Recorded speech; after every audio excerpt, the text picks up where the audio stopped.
Hey there, it's Jordan Sheridan with Status Coup, live a little bit later, but thank you for those who stuck around for this interview. We're live with Stephen Donziger, human rights attorney, who is, I don't know how else to say it, fresh out of prison. So that's good news, which we'll get into, that you could be home with your family for the holidays. I don't really know like a good way to phrase this, so I'll just ask it simply. Could you tell us about how prison was? I know that's like a dumb question, but I understand that your experience there was quite profound. It was. Thanks for asking me, and thank you for having me, Jordan. Always a pleasure. I love your journalism.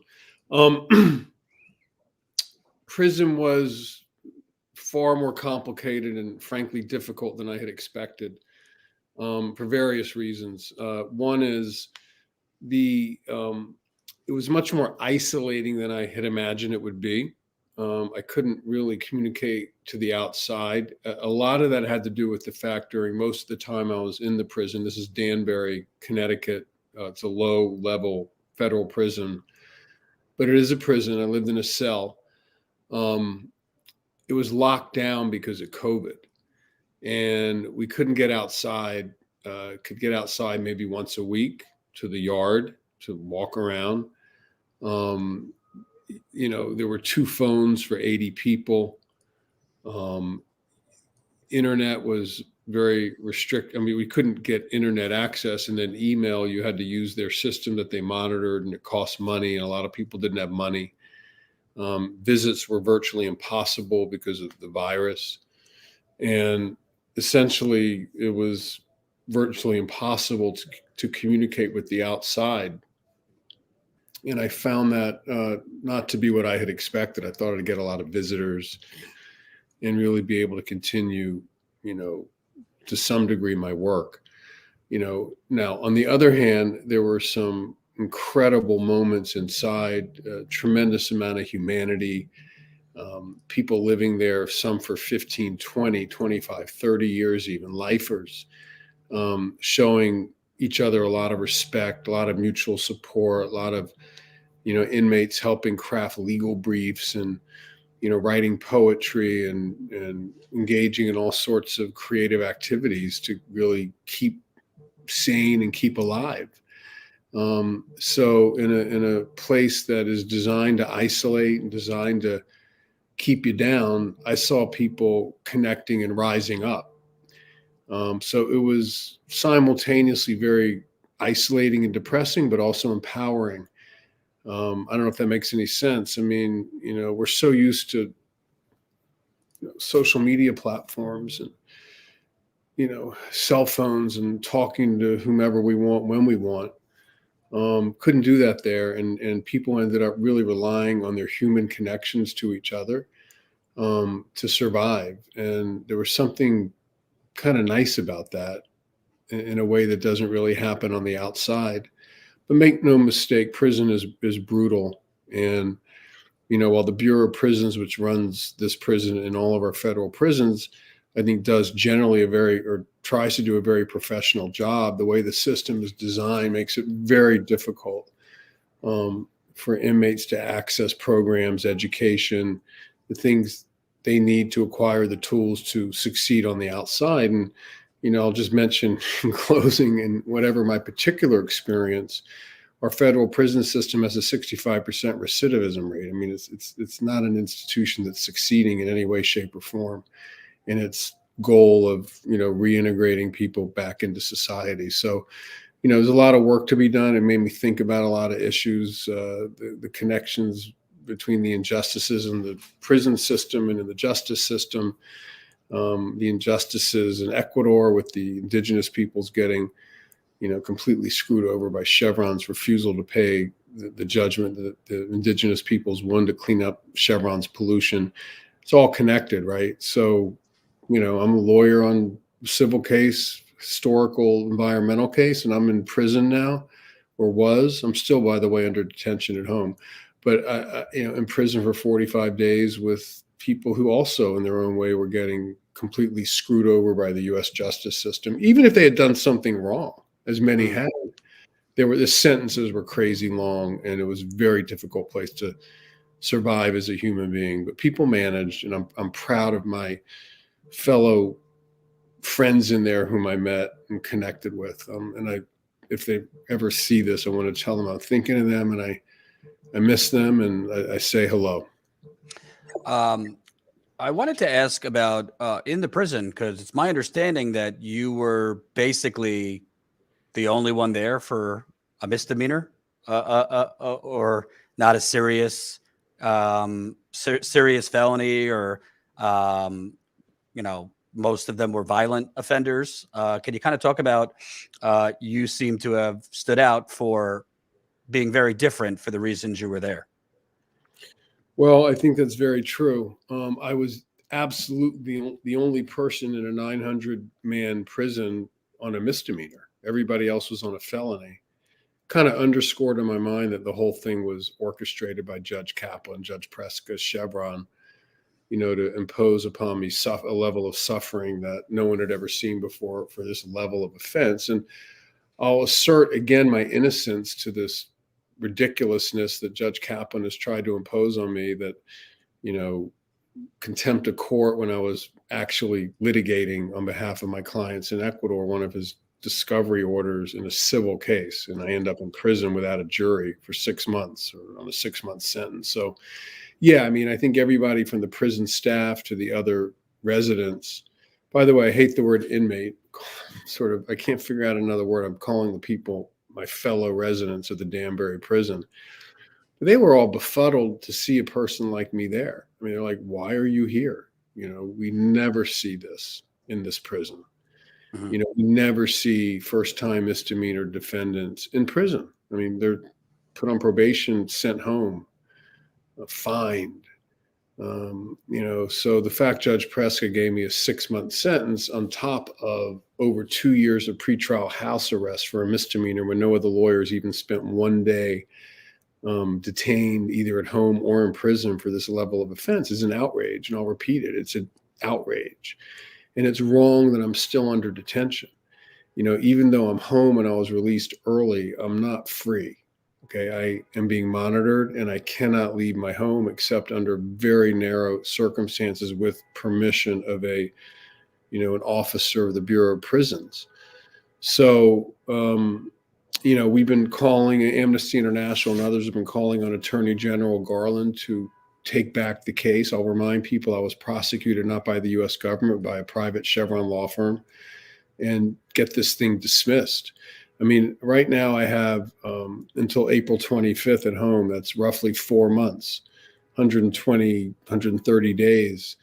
I've already served 813 days under these exact same conditions for nothing, for being held prior to my trial. So why doesn't that count, the 813 days, toward the 120 days I have left, and why am I not being released? Mm-hmm. It's really wrong. So we are, again, my lawyers, my supporters, Amnesty International, other major groups around the world, the Nobel Peace Laureates who have been helping me, are calling on Attorney General Garland to uphold the rule of law in the United States and to prevent any further private criminal prosecutions by corporations, which is what happened to me for the first time in U.S. history, and of course, release me immediately. I spoke with your attorney, Ron Kuby, while you were in prison. I don't know if he or you caught up on this, but while you were in there, in the appeals court, Rita Glavin, who is the corporate prosecutor who's been prosecuting you, who has ties to Chevron, she was asked pretty directly by the appeals court that if Attorney General Merrick Garland called her and basically said you are to drop the case against Stephen Donziger, would you do it? And her response, she got to yes, but it took a while to get to yes. It was very, very hemming and hawing. And I really never, I'm not like a legal expert, but just listening to it, you would think that, okay, if the Attorney General told you this is over, she would say, well, of course, but there was a lot of equivocation and hemming and hawing. I don't know if you heard that since you've been out, but I just wanted to get your response. It seems to me every step of the way, and including this response from the prosecutor that she just didn't want to answer whether she would drop the case, kind of continues a trend that this has been personal against you. It's been very personal. I'll say, as an example of one of my previous points, I couldn't even attend or listen to my own case being argued before the Second Circuit Court of Appeals, the case you're talking about. I couldn't listen to it from prison. I was not allowed, there's no internet access. It was being live streamed. So, my own case, I couldn't even participate in. However, I have listened to it since I got out. Extraordinary what you talk about. I mean, Rita Glavin is building her career primarily off of defending two of the biggest, abusive entities in modern day America. One is Chevron, which pollutes all over the place and is killing people in Ecuador. And by prosecuting me privately out of a Chevron law firm, Rita Glavin is, in my opinion, violating her own ethical obligations and, exposing both her and her law firm to potential jeopardy for depriving me of my constitutional rights. And it's just wrong. Like, why would you want to do that? And then on top of that, she's representing Andrew Cuomo, the former governor of New York, and she's attacking people like Lindsey Boylan and Karen Hinton and lots of other courageous women who have come forward to raise questions, allegations, and accusations about, abuses that went on in the Cuomo administration when he was governor of New York. So, that's Rita Glavin. I really think needs to look in the mirror and question what kind of career she's building. I thought in that argument she looked horrendous, arrogant, and I think that she couldn't answer the most basic questions around why this entire case against me, this contempt case that has landed me in prison, is unconstitutional. It's illegal. It's illegal to have someone prosecuted in America by a private law firm that represents a corporation that the person being prosecuted beat in court in a major pollution case or won a major civil judgment from. And that's just never happened before. Why would you do that? Mm-hmm. And by the way, I'll remind people, the government refused to carry forward with the case against me. They refused to prosecute me. So it was a judge, Judge Lewis Kaplan, who appointed Rita Glavin without disclosing that she worked for a law firm that had Chevron as a client. And Kaplan himself has investments in Chevron that he hasn't fully disclosed. We know that from his own financial disclosure forms. So this whole thing just reeks of what you might see in an autocracy, in an autocratic country like Saudi Arabia or Hungary or Turkey or Russia or China. The idea that somehow America is different is really being eroded by my case and several others. In my opinion, the Julian Assange case, Jessica Resniak, who's serving 8 years on a sentence for a terrorism enhancement when she's actually an earth protector who was committed an act of civil disobedience to block a pipeline.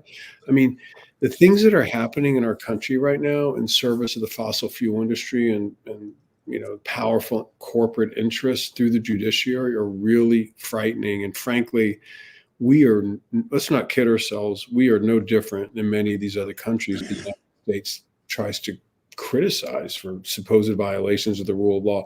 We can't be in a rule of law country if you start locking up your human rights lawyers, like has happened to me.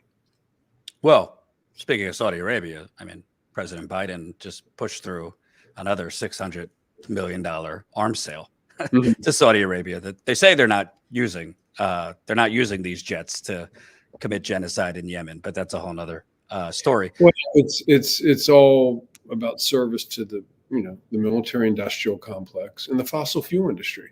I mean, Saudi Arabia sits at the intersection, really, of those two very powerful forces in our world, and particularly in the United States. Right. So when Biden does that, he's mollifying, certain interests that he's concluded he needs to continue in power. But it's really, from a human rights standpoint, from a moral, ethical standpoint, it's just horrendous. Right. So, look, it's not a far distance between letting a major oil company take control of the prosecutorial machinery of the U.S. government to target one of their adversaries. It's happened to me.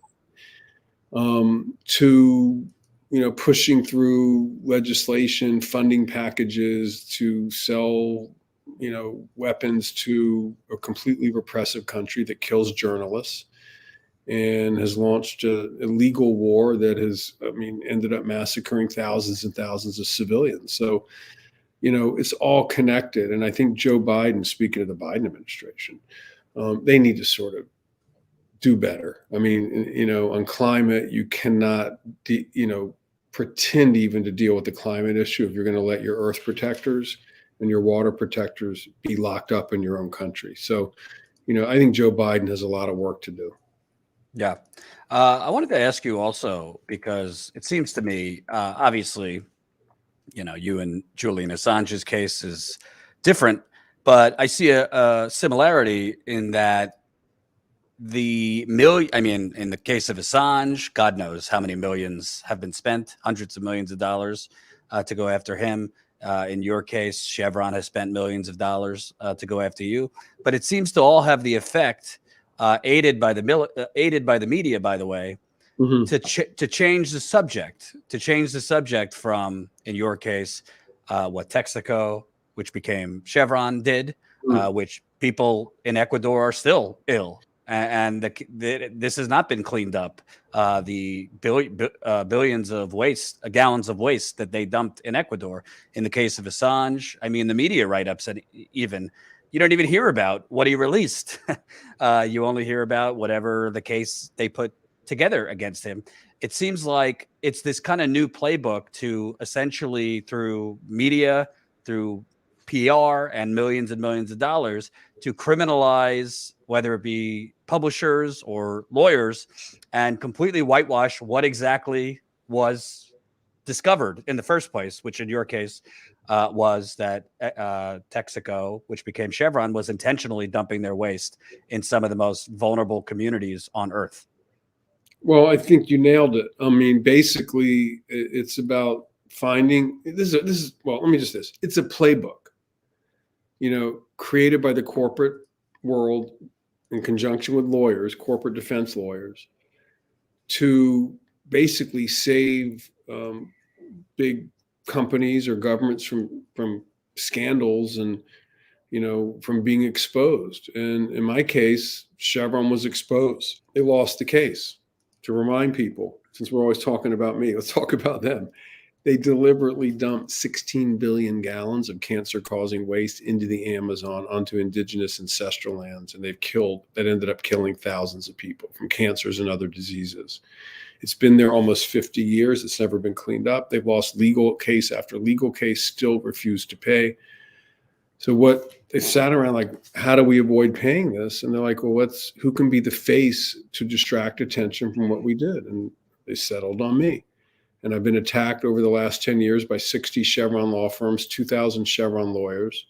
It's a miracle I'm still here, by the way, in my home talking to you. Mm-hmm. I actually think they wanted me to quit the case or even jump off the roof of my building. Things were tough to deal with. Trust me, that obviously that's not the kind of person I am, but I think that was kind of what they tried to do to me. And frankly, I think that's what they're trying to do to Assange right now. It's what I would call induced suicide. Like they create conditions of life that are so horrendous. They want you to just harm yourself and kill yourself, or, have you die like, Magnitsky did in Russia's jails when he started helping expose some of Putin's corruption. So it's a whole playbook.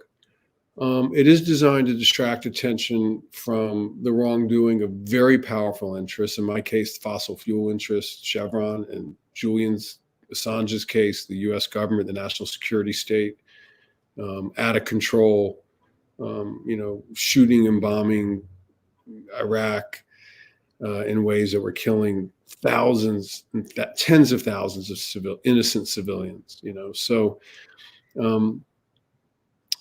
people are waking up, and people, a good number of people are realizing the truth. In the Assange case, Nils Meltzer has done some incredible work, the special rapporteur on torture for the United Nations, right, totally exposed the falsity of the charges against Assange out of Sweden.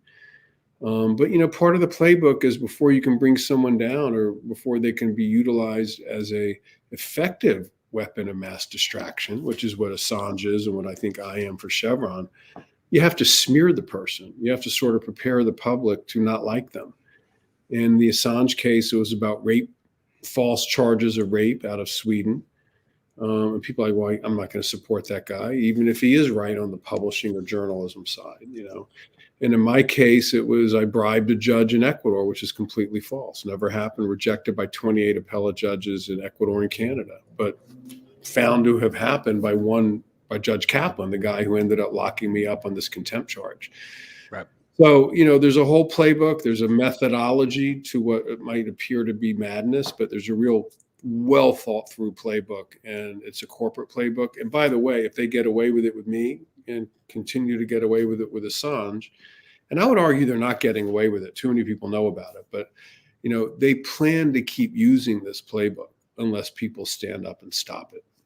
I also wanted to say, part of why they got away with it, ironically, the New York Times finally decided to report on you after you reported to prison. So part of why they're getting away with it, I mean, I do the best I can, and others that do not have the audience of the New York Times have covered this. But some of the preeminent, more mainstream corporate outlets won't touch you with a 10-foot pole. So people who, even in their audience, if they knew about it, would probably be up in arms for the most part, don't know about it. So I think the media, particularly the New York Times, which we've spoken before, some of their lawyers have a conflict and have ties to a law firm that has done work for Chevron. They have buried this story. So because they bury it, I think things like this are becoming more normalized, and there's a complacency with things that should not be normal. It should not be normal going after whether it be publishers or lawyers or any of this. Absolutely. And I'm extremely disappointed in the New York Times. I mean, I have a lot of friends who work there. In the years past, they covered the case to some degree effectively. But I'd say for the last 7-8 years, they've almost completely ignored the case. I mean, once it became clear that what was happening to me was the product of what I would call judicial corruption in the United States, corporate judicial corruption, like they had no framework to get their arms around that. And it's because one of the reasons is because Chevron is a major advertiser of the New York Times, and Chevron's main law firm, Gibson, Dunn and Crutcher, that has been used by Chevron to the tune of hundreds of millions of dollars in legal fees to attack me, also represents the New York Times in their media work. Specifically, there's a lawyer, Ted Boutros Jr., who works for the New York Times directly defending it against lawsuits from people who allege defamation, and he's also working for Chevron to try to bring me down and target me with false accusations as a way to save Chevron from paying the indigenous peoples of Ecuador. So, he wears like one hat over here and he wears another hat over there, and it all adds up to a major conflict of interest for the New York Times. And, they just simply almost completely refuse to cover the fact that a Harvard law grad, classmate of President Obama, a successful human rights lawyer, has been locked up now for 2.5 years at home, literally a 30-minute walk from their newsroom. They just won't cover it. I mean, even if you don't like me, even if you disagree with me, hope you don't, but some people do, you can't argue that is not a newsworthy story. It's right. Newsworthy. Come cover it. You're covering journalists locked up in Myanmar and, the Khashoggi case. And, you just did an editorial about the 200 plus journalists around the world who've been locked up last year, by autocratic regimes. Yet you totally ignore the fact there's a human rights lawyer in your own country down the street from your newsroom who's also locked up for political reasons, and you don't cover it. And it's that kind of bias and lack of balance that severely undermines the credibility of the New York Times. And as you point out, it also, it's a terrible influence because so many other of sort of these, somewhat weak media outlets like CNN, MSNBC, they take their cue from the New York Times. Like if the New York Times covers something, like, okay, we'll cover it too. So when the New York Times doesn't cover, they're like, well, I guess it's not a legitimate story. So it's a real problem. And by the way, I just tweeted out yesterday a tweet to Dean Baquet, the editor of the New York Times, to again end the paper's conflict of interest with Chevron. Okay, you cannot cover Chevron's problems in Ecuador and Chevron's judicial corruption in the United States unless you end your conflict with Ted Boutros. You need to get a different lawyer. Right. You can't use Gibson Dunn as your media law firm. They are knee deep in a news story that you're ignoring while you pay them to defend you against defamation lawsuits. It's a terrible conflict of interest. And by the way, Gibson Dunn, I think I read they ranked number 2 in anti-climate clients. I'll point out law students from dozens of law schools have boycotted. There's an employment boycott against Gibson Dunn because of their horrific record on the climate issue and other issues. So Gibson Dunn makes profits literally, billions of dollars a year. It's a law firm with 2,000 lawyers around the world by defending interests that are totally destroying our planet. So law students are speaking out. And I think the firm, just like Chevron itself, is being pummeled by more and more people learning about the awful things they're trying to defend in Ecuador and other places around the world. 2 more questions. First, I know, you've tried to balance to not make this about you because it's bigger than you. But I mean, frankly, you're nearly bankrupt. They've nearly bankrupted you. You've been disbarred. A United Nations panel of judges, I believe, said you are owed reparations for the amount of income you've lost over 2 years of house arrest, now a month and a half federal prison. What are the next steps for you? I mean, obviously, unless the appeals court overturns the rest of your sentence, you're stuck at home under house arrest, which is not pleasant. But what, as best as you've had time to think about your next steps, what are your next steps? Because obviously they've made it so, you can't, at the moment, practice law, and they've strangled you financially. Well, look, I've long given up on the money issue. I mean, I'm fortunate to have a family, a wife who has an income, and supporters all over the world who are not going to let me starve. So I have a defense fund. And while we always need more resources to do this extremely important work, I'm privileged and fortunate enough I've had over 15,000 people around the world, contribute to the support of this case. And that's significant. Okay. This case in my defense is now funded by a movement. It's funded by a grassroots movement that's global, where people recognize the importance of the work and the threat posed by these attacks on lawyers, on me and other lawyers around the world who are earth protectors and are trying to help do the necessary litigation to save our planet from disaster. So, that's one good thing that's come out of this. In terms of my future, look, there's 2 ways my detention can end today. One is Merrick Garland, Joe Biden, take back the case and release me. This case should not be in the hands of a private Chevron law firm. That's wrong. It is a violation of the rule of law, and that's been determined by none other than 5 esteemed international jurists from the United Nations Working Group on Arbitrary Detention, who, as you know, have ordered the U.S. government to release me. And the Biden administration has ignored the United Nations order, which is predicated, by the way, in multiple provisions of international law that are from treaties signed by the United States and therefore have the operational effect in this country of being domestic law. So in my view, they're obligated to release me based on these decisions. And they haven't. They're also obligated to pay me compensation. I don't even know how to calculate that. How do you put a price tag on 2.5 years of lost liberty, 2.5 years of not being able to be a full father to my son? I have a son who's 15 years old. Or a full husband to my wife, or just being able to do my human rights work. How do you put a number on that? I mean, I think that number ought to be millions and millions of dollars, right? Which, by the way, most of which, if I were to ever get, it's unlikely, I would promptly donate to the people of Ecuador so they can solve their problem, which is really what this is all about. So, I'll figure it out. I have a huge amount of support. I'm resilient. I'm still doing the work out of my home.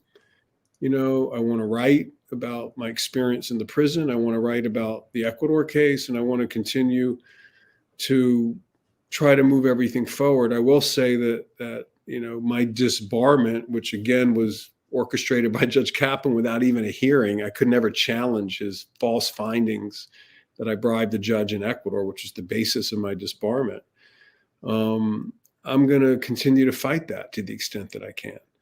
I'm also, by the way, a member of the bar in the District of Columbia, where I am not disbarred. I want to emphasize that, because they refused to disbar me without a hearing like they did in New York, based on a non-jury case where one judge made a determination based on testimony from a paid Chevron witness. So, look, I'll be an advocate whether I'm a lawyer or not. Okay, they can't take that away from me.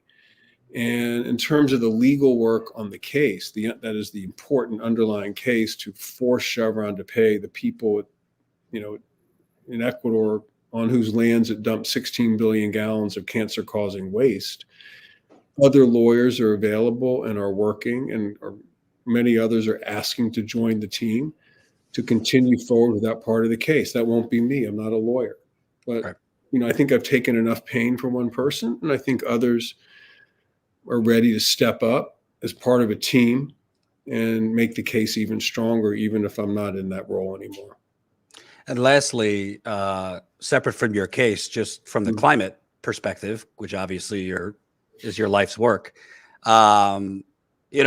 you have this whatever Build Back Better plan that to me was a Band-Aid to a gaping climate gunshot wound. That's essentially killed because of one, corrupt, well, more than one, but let's just talk about Manchin, one corrupt coal baron. He's killed it. Even if it passed, the climate provisions to me were not sufficient. It was mostly kind of tax incentives and, incentives. So then you have President Biden, although he campaigned on stopping drilling on public lands, he's actually allowed more drilling on public lands, the Washington Post just reported, than President Trump.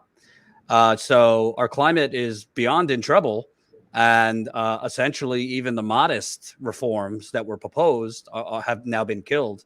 In your perspective, I mean, I don't know if any one person has an answer for what is the way forward, but what can climate activists do when even the modest reforms that were being proposed by, a really neoliberal Democratic Party have now been killed? Well, tough question. A couple of points. I mean, first of all, let's define the stakes properly. Decisions being made this year and next year will determine whether we can live on this planet 50 years from now. Okay, it's that simple. The stakes could not be higher. And even for kind of old dudes like me, I'm probably not going to be around another 50 years, but like my son is, and many young people are, and Joe Manchin is, he's not even myopic. Like, he knows what he's doing. He's being driven by personal and corporate interests to play a role. And, so I think the only way to deal with the climate problem, at least in terms of U.S. government policy, is citizen action and take back our democracy such that the will of the majority can be respected. I mean, people want this legislation. So why is it that one man or just a small group of people can block the whole thing? Why is it the Senate is probably the most anti-democratic legislative body in the world in any country that purports to be a democracy?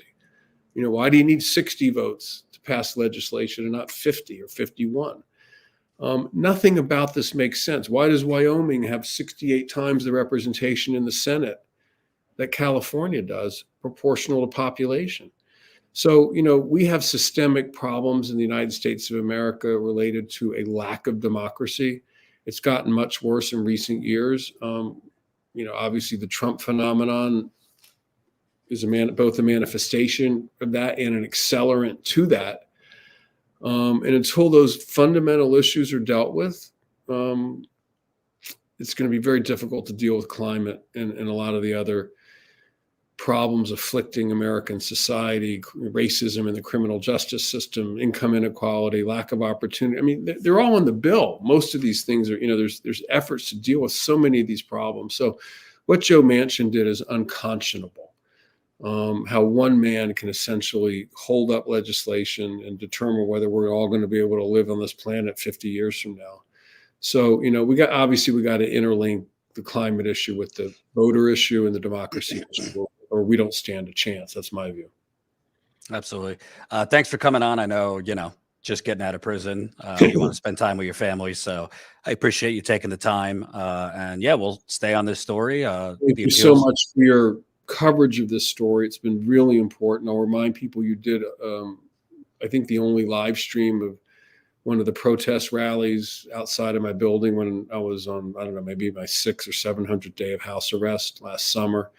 Yeah, and it was pouring out. Yeah, I admire your work, Jordan, on the Flint water issue and so many other issues. And I just want to urge people listening to continue to support Status Coup.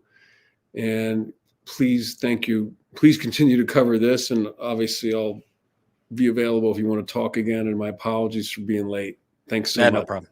No problem. Thanks, Stephen. Have a happy holiday. Happy New Year. You too. Take care. Okay. Bye-bye. So that was Stephen Donziger, the human rights attorney, who is now freed from prison, fortunately. He is still carrying out a sentence, unfortunately, a 6-month sentence. Let's not forget that he was under house arrest for over 2 years. So we're talking between house arrest, federal prison. I mean, you're talking about well over 2 years of this man's life for things that were never proven, charges that from all of my research and reporting were concocted against him by Chevron. Chevron, rather than paying a $9.5 billion settlement, which is a lot of money, but to Chevron, they could afford it. And by the way, that was only for cleanup. That was only for cleanup in Ecuador. That was not for personal injury to the Ecuadorians who were made very sick by Chevron dumping billions of dollars of waste into the Amazon in Ecuador. Actually, Stephen Donziger and the people he partnered with in prosecuting, in going after Chevron, they had to cut it in half, what they were going after, because of, legal rules in Ecuador. So it's just outrageous that this man there's been this corporate crusade against Stephen Donziger. And make no mistake, there is smaller level crusades against environmental activists. And I've been covering it for years. For those of you that remember when I was at the Young Turks, I was on the ground at Standing Rock, freezing my Jewish tushy off for 6 months. They went after Native Americans. They went after environmental activists. They charged them with felonies. They put environmental activists and indigenous people in jail that were protesting the Dakota Access Pipeline. Fast forward to this year, same story with the Line 3 protests in Minnesota. There have been laws that have been attempted in a lot of Republican states in particular to basically make it eco-terrorism, to make environmental protest eco-terrorism, to make laws that make things that used to be misdemeanors felonies, to make a felony to protest critical infrastructure, i.e. fossil fuel pipelines, to create laws that would waive liability if I am a driver and I run over an environmental protester with my car, to waive liability for the driver. So this is bigger than just Stephen Donziger. There are attempts, mostly by right-wing legislatures, right-wing governors, but we also have a Democratic Party.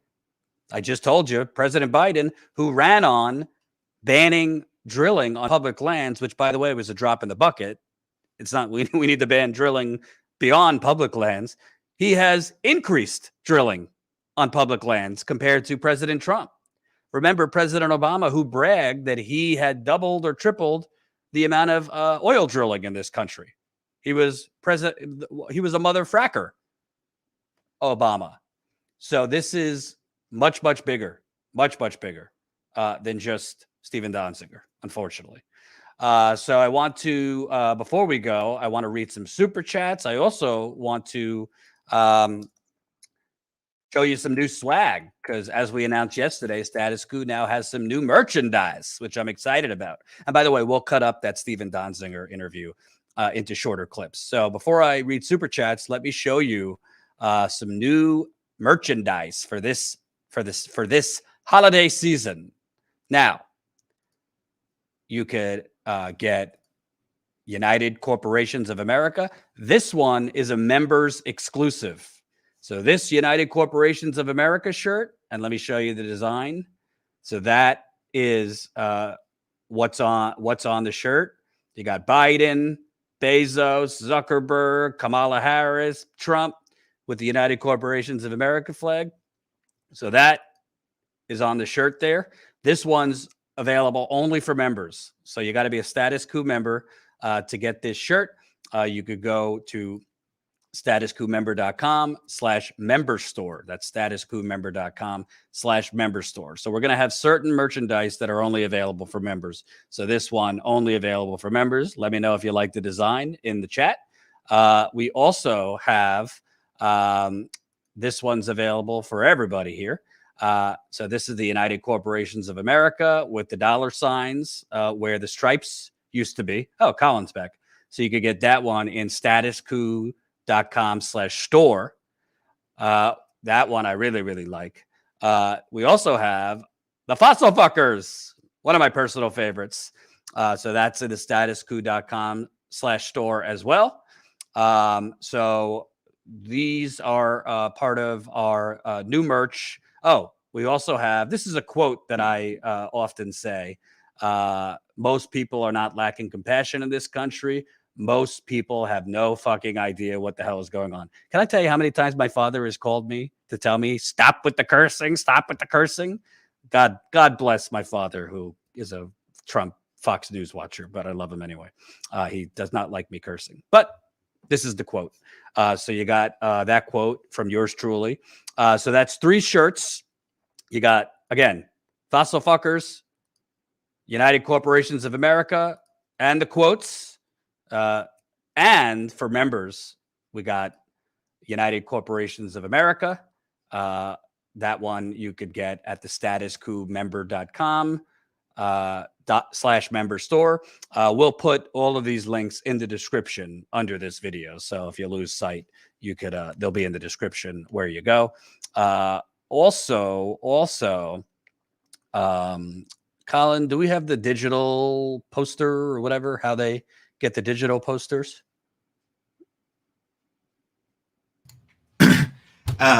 The digital posters, well, that's actually this one right here. You actually showed one of them here. Oh, okay. One of them. But yeah, we have 2 digital wallpapers and 2 phone wallpapers based on this quote collection. And those are available exclusively for members on the news site. And you just go to the member contact section and there's a big old images of them and you just click on which ones you want to download. Yeah, and those you could make as your screensaver. You could make it as, your phone lock, all that good stuff. So that's at StatusCoupMember.com, and you click on member. You click on member content, right? Yeah, member content. And there's also, when you highlight it, you have that section, and you also have the new member store section, which is where you get that exclusive member variant of the United Corporations of America. Right. So we'll put, again, descriptions in the under this video. Also, before I read the super chats, tomorrow is my final work day of 2021. I am I'm taking off Friday, Christmas Eve. I'm a Jew, but why not? And I'm trying my best to take off all of next week. I severely need to unplug. So I will be off. We will still have content next week, including an interview with Jill Stein, which we're going to post next week. Tina is going to be doing an interview on how the Koch network, the Koch brother, because there's only one brother left, that they have basically funded the anti-vax or anti-COVID or the war on COVID. So that's coming up. Tina will be doing some interviews on that. I'll be interviewing Jill Stein. We might have some other stuff too, but I will be off next week. So what we're going to be airing next week will be recorded before next week. But tomorrow, well, usually we do Rockfin on Friday, but since it's Christmas Eve Friday, we're going to do our Rockfin show a day early. So tomorrow I will be with Graham Elwood on the latest from the Ghislaine Maxwell trial. The latest from the Ghislaine Maxwell trial because it is wrapping up. The jury halts deliberation at the Ghislaine Maxwell trial until Monday. So that just happened. That just came out that the jury halts deliberations at Ghislaine Maxwell sex trafficking trial until Monday. So Graham and I will be, well, Graham, because he's been following it closely, will be updating you tomorrow on all things Ghislaine Maxwell and the Ghislaine Maxwell trial. So I hope you'll tune in. We're going to be live with Graham at 2 o'clock Eastern time tomorrow. So I'll come on here shortly before 2 o'clock to give a little teaser to the interview. And then we'll be with Graham live at 2 o'clock Eastern. You got to be a Rockfin Premium member to watch.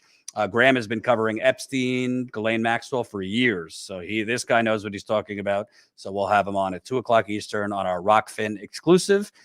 Please sign up. We got 7 new signups to our Rockfin Premium channel after our last show Friday. So we'd love to get more signups before the end of the year. The more people we get to sign up as paid Rockfin members, the more revenue we get from Rockfin. And as you see on YouTube, YouTube's killing us. So we need to earn revenue in other areas besides YouTube. So definitely, if you can sign up, $9.99 a month.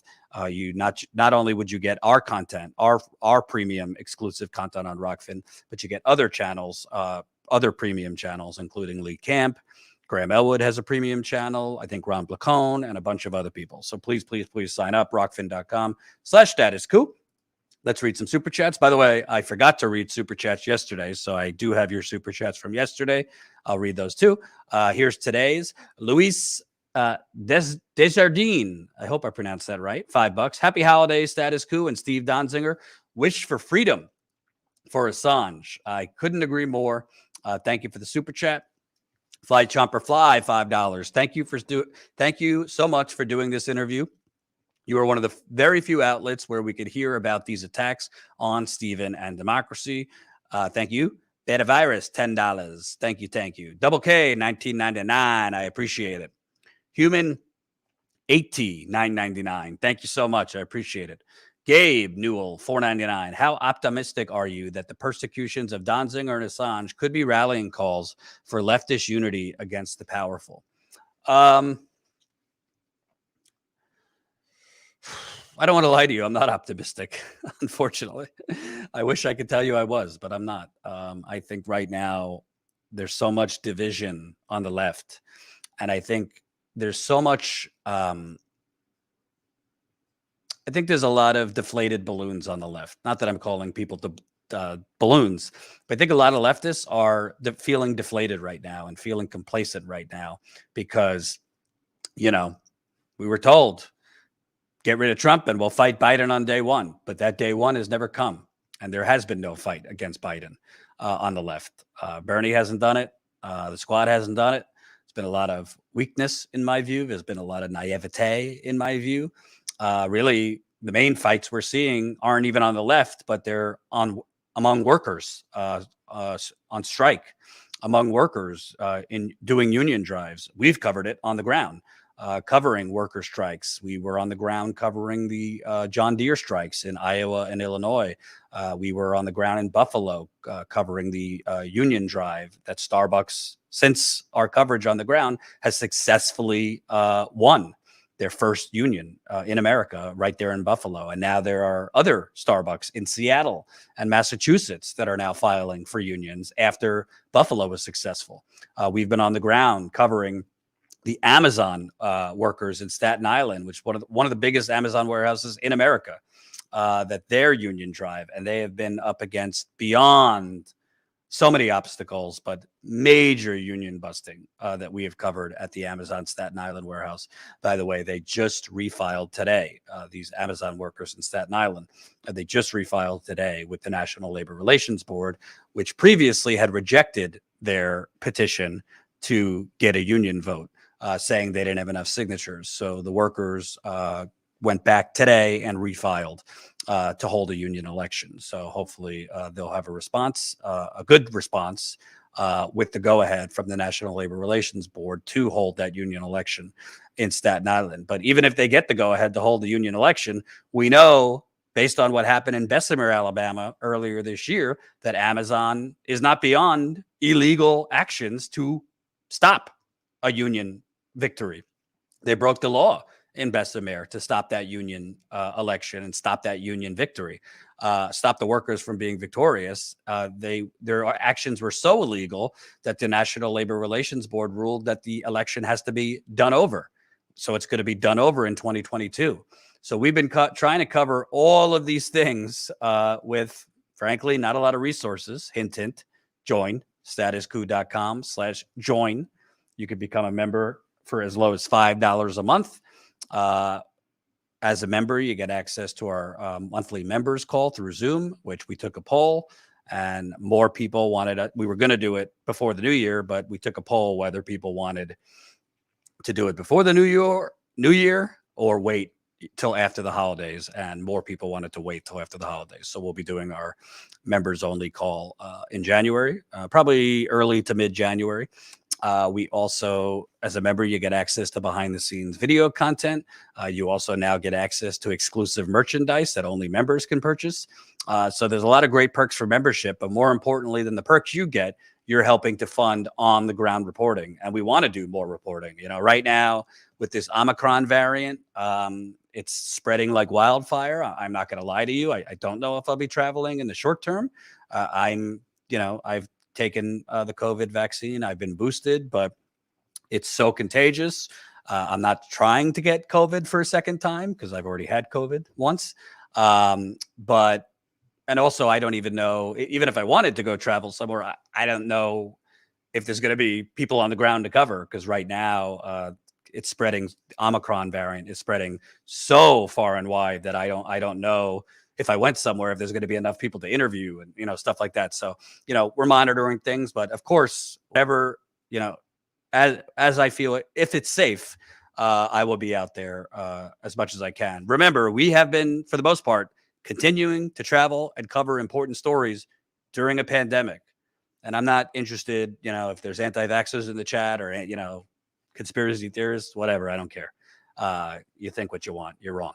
But we've been continuing to go on the ground and cover things, even as different variants form, even, though it's risky for me and for us. And I have to think about my wife and, my older parents and her older parents and my unvaccinated niece who I see, so it's, it's not as easy as you might think to travel as much as we have last year and this year. But we're going to continue to travel as much as humanly possible. And I hope if you're not a member, you'll consider signing up as a member for as low as $5 a month. Let me read some. We got another super chat. Hold on.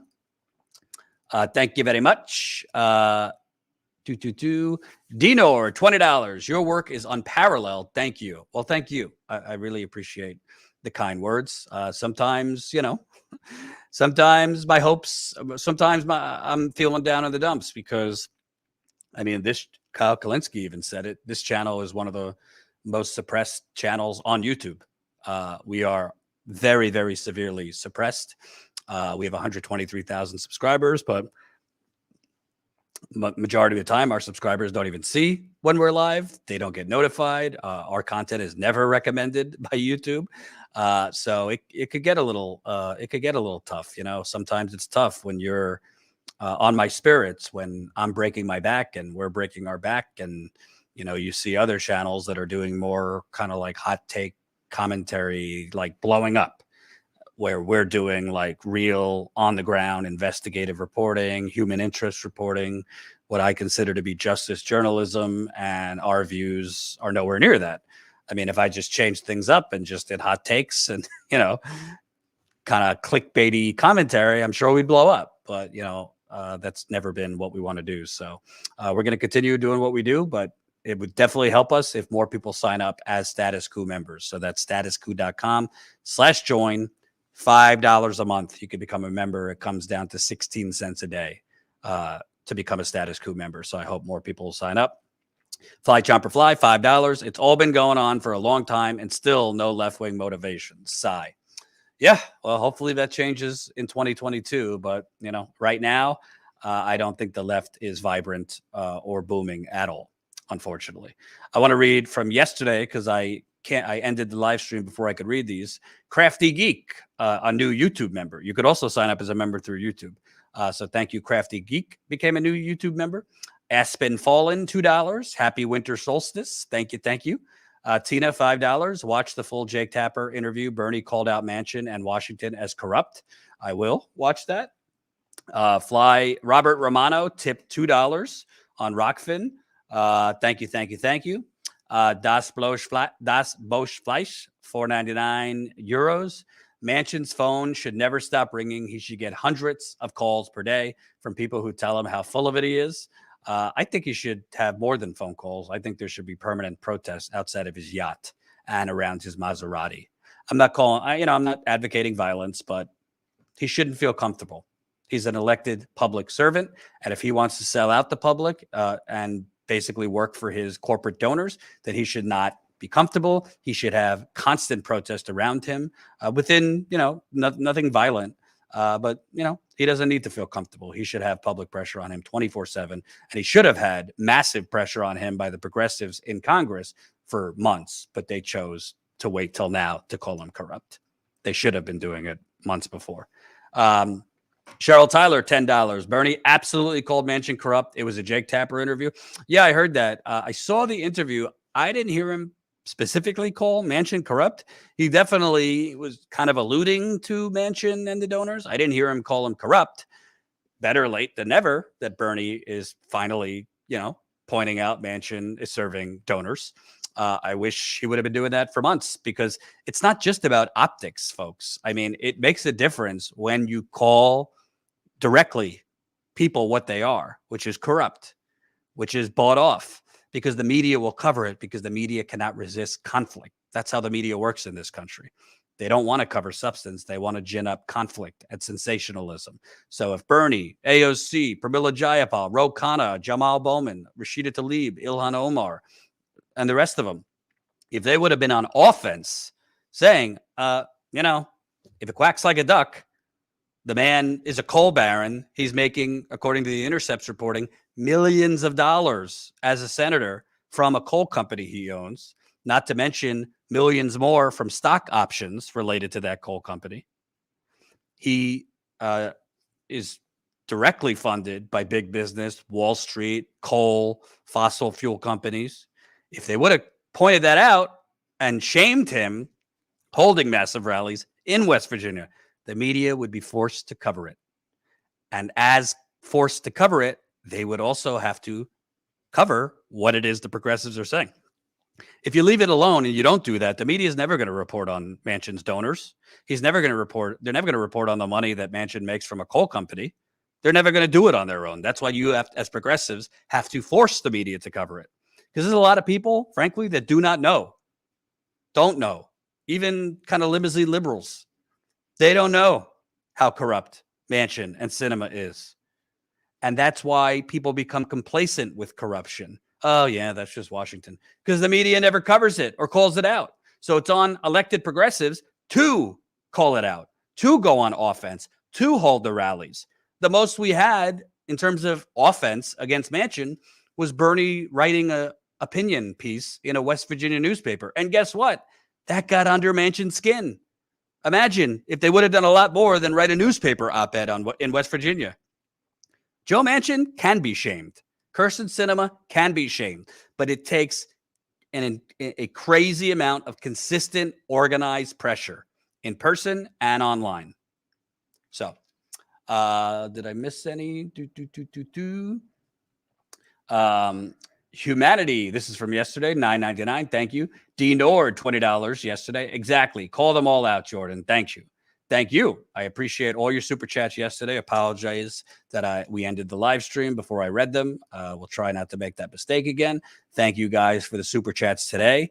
One more time, just as a reminder, tomorrow we will be live at 2 o'clock Eastern on Rockfin with Graham Elwood. We will be talking to our pal Graham about the latest in the Ghislaine Maxwell trial, where the case has gone to the jury. This is not just about Ghislaine Maxwell. This is about Epstein, Bill Clinton, Donald Trump. It came out this week that Donald Trump was on Epstein's plane a lot more times than had previously been reported. This is about some of the world's most elite, powerful, wealthy people apparently getting away with being part of a sex trafficking ring. So we're going to be live if they weren't involved, knowing about it and not doing anything because of their ties to Epstein and how much money he was funding universities and Democratic Party politicians. So we'll be live with Graham, 2 o'clock Eastern on Rockfin. You got to be a Rockfin Premium member. Remember, you got to sign up as a Rockfin Premium member to watch our weekly exclusives with Rockfin. Usually we're live on Rockfin on Fridays, but we'll be live Thursday this week because obviously nobody's going to watch us on Christmas Eve. So we're live tomorrow, 2 o'clock Eastern on Rockfin. We will be live on YouTube shortly before that stream, just to kind of give a little tease to the Rockfin stream. So I hope you'll sign up as a Rockfin Premium member. And that's all we got. And one more time, get them now. Go to StatusCoup.com/store. Get your Fossil Fuckers shirt for the holidays. Get your United Corporations of America shirt. Get your quote shirt. And if you're a Status Coup member, this one's just for you. United Corporations of America with their employees. Joe Biden, Donald Trump, Kamala Harris, got Bezos, got Zuckerberg. That one's available just for members. And by the way, I just want to point out for members, the price, you might say, wait a minute, Jordan, this is like $30 for a t-shirt. Well, we actually, Colin, if you could come on to explain this, we actually set it because we are able to set the price. We actually set it as low as it gets. So we're not like making a ton of money off of this. So we set it as low as it gets. But the reason our clothing line, the price is a little more expensive is because it's sustainable. Can you explain that, Colin? Yeah, it's all it is just sustainably sourced. And also, if you've ever ordered someone's merch off of like Teespring or now just Spreen or something like that, you have a good idea of its quality and stuff. And the T-Mill ones are just like a nicer quality shirt as well. So it's not like you're paying extra and you're not getting something in return. And also on the price point, the member shirt, if you're a member, is actually a little bit cheaper. It's $25 for that one flat. And that's just because it's a member one, so less stuff will sell. We're able to do a couple things on it just to make it. We're on that one specifically. We'll literally be making $0 on that because we just want that to be a member thing. And on the shirts that we sell to everyone else, the slider, like you said, is literally as if it could go lower or if it could be zero profit, we would. But the site just literally doesn't let us. So yeah. So don't think like we're making bank from this. We're not. We set it as low as possible. But this cloth is from sustainable sources, so it's better for the environment, better for the climate, all that stuff. So we did that intentionally. Just like, not that we need to go so into depth, but our bank account with Status Coup is through a credit union, not a corporate bank, because we didn't want to be with a corporate bank. And let me tell you, being with a credit union is a much bigger pain in the ass. I can't tell you the agita that I have to deal with because our bank account is with a credit union, but I deal with it because credit unions are invested way, way less in terrible things like, fossil fuel pipelines and things like that. So that's why we're not with a big corporate bank, our bank account. And that's why for our merchandise line, we choose to be with T-Mill, which is more sustainable sources and all that good stuff. Anyway, I digress. Thank you guys for watching. Thank you to Steven Donziger. We will clip that out into shorter clips and post it. I will be interviewing Jill Stein tomorrow. We're going to hold that over and air it next week. Cause again, next week I'm taking off. I've decided I need time off. So I'm, good time to take off would be that kind of dead zone between Christmas and New Year's. I'm going to unplug, watch some TV, take a bath or two, maybe have some whiskey, and try to recharge, because I'm not going to lie to you people. I'm not going to lie to you guys and gals. I'm burnt out. So, but I'm trying to record interviews this week that we can air next week. So I'm going to interview Jill Stein tomorrow, have it for next week for you. Tina Desiree Berg, who does some work for us as a freelancer, she's going to be doing an interview tomorrow with Walker Bragman and Alex Koch. I don't want to mispronounce his name. Hold on. With Alex Koch, excuse me. They have done a really deep dive into the Koch brothers, or shall I say the remaining Koch brother, how their network has basically hijacked the war on COVID. They've basically, through their money, propped up a lot of misinformation in terms of the war on COVID. So we will have that for you. We're probably going to air that also next week. So we'll have content next week, just so the lights aren't completely out. Thank you for watching. Again, tomorrow, 2:00 Eastern, Rockfin exclusive with Graham Elwood. And I'll be on shortly before then to promote it. Have a good night.